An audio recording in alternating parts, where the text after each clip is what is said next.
Now to new developments in the stabbing death of a Barnard College student. Police are asking for the public's help now, locating a teenager wanted in connection with the case. ABC's Zachary Keish is joining us with more on that story. Zachary, good morning. Good morning, Whit. It's been more than a week since that Barnard College freshman was murdered in a city park, and this morning police have released these new pictures of a 14-year-old boy wanted in connection to the killing of 18-year-old Tessa Majors.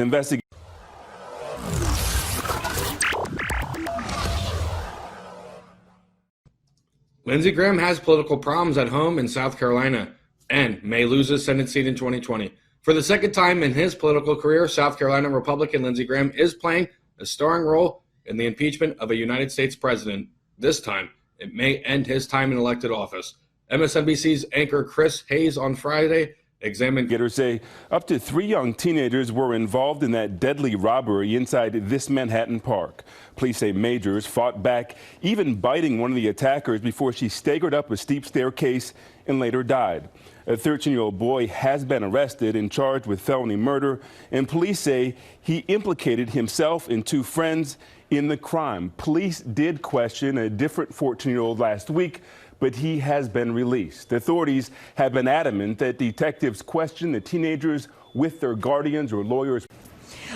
But at the ballot box, sir, I mean, you talk about the pro-Trump camp and the anti-Trump, I believe you called them ditches, but what would you do at the ballot box? Would you hold him accountable there? Well, you have choices at that point. Because, yes, we believe character matters, we believe statesmanship matters, but we also believe policy matters.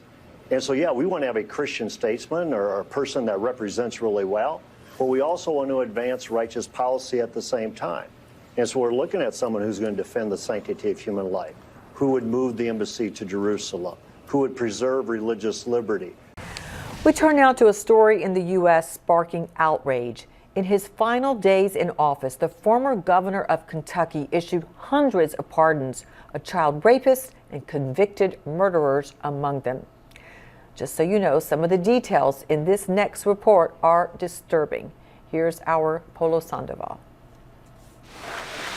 His single term as governor may be over, but Nat Bevin keeps drawing criticism about hundreds of pardons he issued just before leaving office last week. On Thursday, Bevin took to the airwaves defending his decision to pardon convicted child.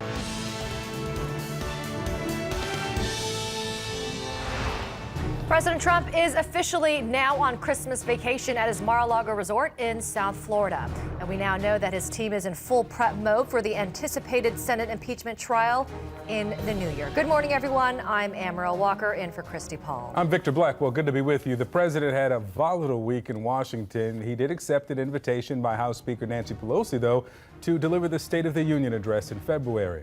Before arriving in Florida, the president narrowly avoided a government shutdown yesterday by signing a $1.4 trillion spending bill. The package creates a new branch of the military, the Space Force. We're covering this from all angles for you today. We've got Marshall Cohen in our D.C. bureau and White House reporter Sarah Westwood. She's traveling with the president and joins us now from West Palm Beach, Florida.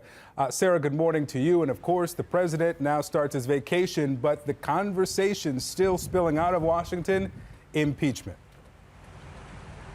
That's right, Victor and Amara, and this is going to be something that the president and his staff are focusing on while he's here in West Palm Beach, because there are a lot of unanswered questions about what the president's trial defense will look like, both in who will be presenting the opening and closing arguments, who outside the White House might play.